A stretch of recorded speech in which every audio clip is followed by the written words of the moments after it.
Hi there. It is Q&A Wednesday. I am actually sitting in a very quiet spot for the moment in Fit for Me, Kennewick in Kennewick, Washington.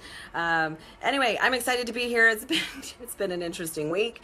I just want to make sure that I hop on and get a chance to answer. I have some great questions today. If you notice, I take a lot of the questions from things that my clients ask during the week, things that people pass my way. I work with a lot of people in any given week, and it is still January, even though it is almost over. And so, of course, I've got lots of inquiries. It's just that time of year where people are actually trying to make changes. And so super excited about talking to you about a couple of great things. The biggest one I want to talk to you about today is especially recently, I've gotten a lot of questions about it's kind of pep talk season. I'm doing a lot of, helping people get through some obstacles as they're working for their goals.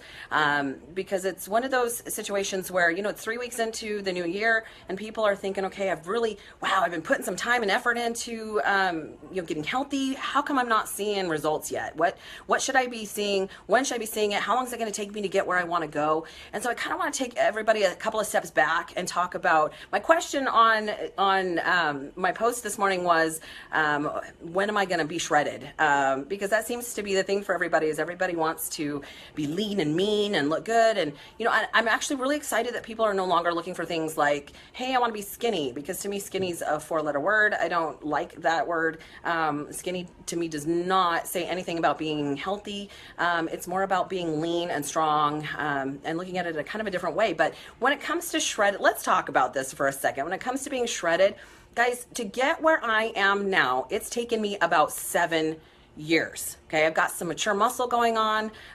I've only been lifting for 7 years out of my entire life, and I am 42. So, realize that it can happen, but it's going to take you a little bit longer than 3 weeks. I want you to think about how long have bad habits been ingrained in your system? Up until I was able to educate myself, honestly, I did not understand how to eat healthy. I tried a lot of cardio. It really didn't get me the results that I wanted. I had about 34 years worth of bad habits instilled in me. It took me a little bit longer than a couple of months to figure it out. And not only that, even when I got to the point where I was really happy with where I was at with my health and my shape and how things were feeling and how I looked, still, if you look back to what I looked at back then, I didn't look anything like I do now. So, think about how long it took you to get to where you are. It's kind of like being pregnant for 9 months. It took you 9 months to build a baby. It's not going to take you a couple of weeks to get back to your pre-pregnancy status. It just doesn't work that way. So let's talk about really quick what you should expect. First of all, get off the flippin' scale.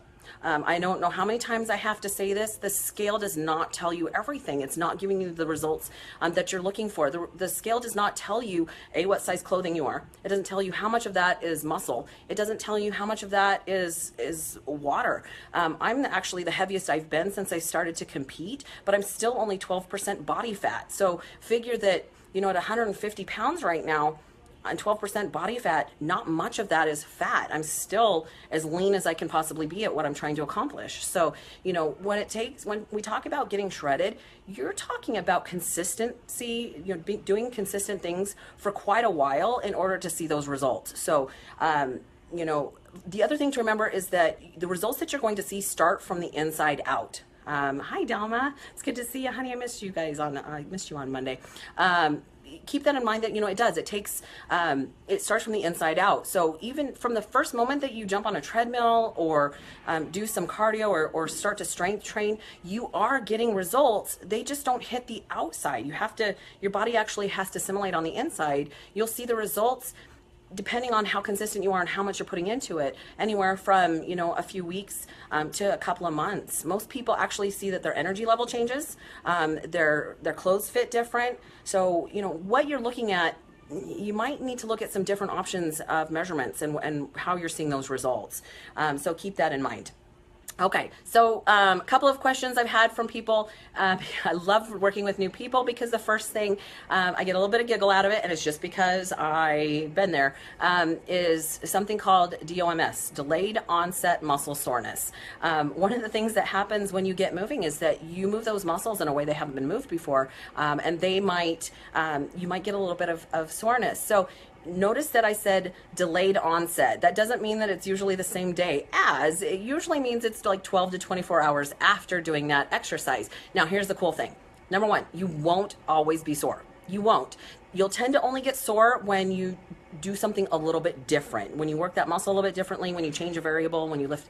Sometimes when you lift heavier, but to be honest, I don't get very sore very often unless I do something extremely different, and then that muscle has to figure it out. Now, why we have delayed onset muscle soreness, there's been a lot of research, but there's not a lot of direct information on that. It does definitely come from the rebuilding of the muscle as you tear it down. But there's, some people will say, well, it's lactic acid. It's, there's really no specific information on that. Just know that it comes partially from rebuilding the muscle. So that muscle soreness, that's kind of the hurt so good thing that comes on. Now, the micro tears that we're talking about does not mean tears. If you have actually torn the muscle, it's a little different ballgame. But the micro tears in the fiber that happen when you contract the muscle, that's what you want to happen, because your body actually has to build a new layer of muscle over it in order to heal or recover that muscle. So when we're talking about bodybuilding, that's kind of what we're talking about. We're talking about building new muscle. So keep that in mind. Things that help alleviate the delayed onset muscle soreness, there's some bro science going on here. Really honestly, rest. Rest is your best bet. You can take things like ibuprofen, but you have to be really careful with anything that helps reduce inflammation, just because it can actually prevent you from growing muscle. So, if that's something that you do on a regular basis, you got to kind of balance that with the results that you want to have. Another thing is making sure that you're not overworking the muscle. When you do a really good workout with that muscle, you need about 48 hours before you tend to work that muscle group again. So, keep it in mind, there is something called the law of diminishing returns. It's pushing yourself hard enough that you get what you need out of it without pushing so hard that you're doing more harm than good. So just keep that in mind, that first of all, you don't always have to hurt. You won't always be sore. That's not always a symptom or a result of working the muscle and getting good results. That just means you've worked differently. So I don't tend to be sore very often at this point, but I kind of know how to work the muscle in order to get the best out of it towards whatever my goals are at the time. Okay, so keep that in mind. Okay, free weights versus cables versus machines. Part of that, here's my thought process on it. I think it's important to know how to use all of them. I like each of those for different reasons. I know for a lot of new lifters and a lot of people who are strength training for the first time, free weights can be a little daunting and intimidating. So, the benefit of a machine is that it's going to help you with the form, do portion of the form for you. You're less likely to injure yourself. I mean, there's still some things that you have to pay attention to, like, are you really filling it in the right location? Are you using the machine in the correct way? I've seen some funny stuff over time. But, that's the benefit of the machine.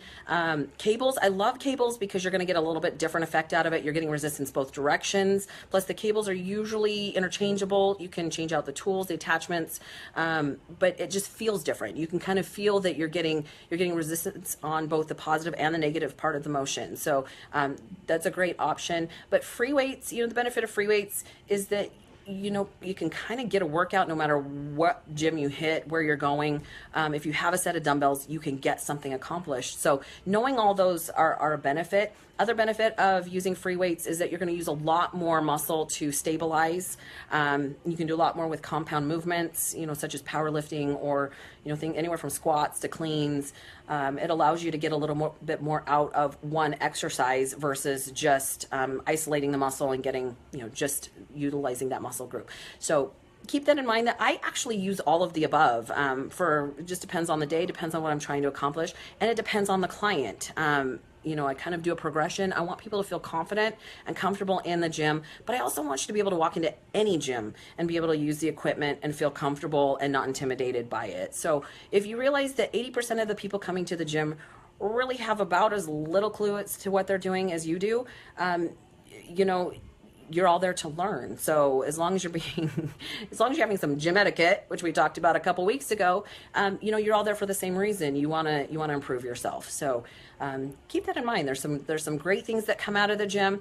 And as I discussed with a couple of people this week, I don't think that you are truly badass until you have seriously cried in the gym doing your workout for whatever that reason is, whether it's release, whether it's you're frustrated with your workout. I think that if you have ever been in a position where you've actually cried during your workout, it's happened to me multiple times over the last couple of years, that truly makes you a badass. There is something so therapeutic about being in the gym, whether you're doing cardio, whether you're doing strength training. It definitely does some things for you, both not just physically, but also mentally and emotionally as well. So hello, everybody. I see some great people that have jumped on tonight. Thank you, Heather. Yeah, I love my cute little camo shirt as well. Love red.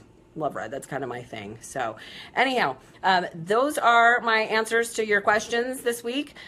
Please feel free to email me or text me if you have my number. If you have questions, sometimes I forget some of the things that people want to know, some of the basics. I'm trying to dispel myths here. I'm trying to teach people how to get healthy the right way. Of course, you all know that I'm just over the gimmicks and over the silly things that are being put on TV. I want you, it's not how long, it's not how quick can you take it off. It's how long can you keep it off. It's how do you feel about yourself. It's, being overweight is not the problem. It's the symptom. It's a symptom of something bigger. If you could fix what it is about yourself that you're frustrated with, or that's keeping you from becoming a better person as you want to become, that's what you have to do. So I've got lots of people hopping on there, but I am headed to the next thing. So yes, Angie, leg day was Monday and she's still crying. Gotta love that. So everybody have an incredible night. Definitely. My email is melissa@fillmorefitness.com. Make sure that you hop on there, give me some feedback, ask some questions, and that way we have a great Q&A Wednesday every week. So have a good night, everybody.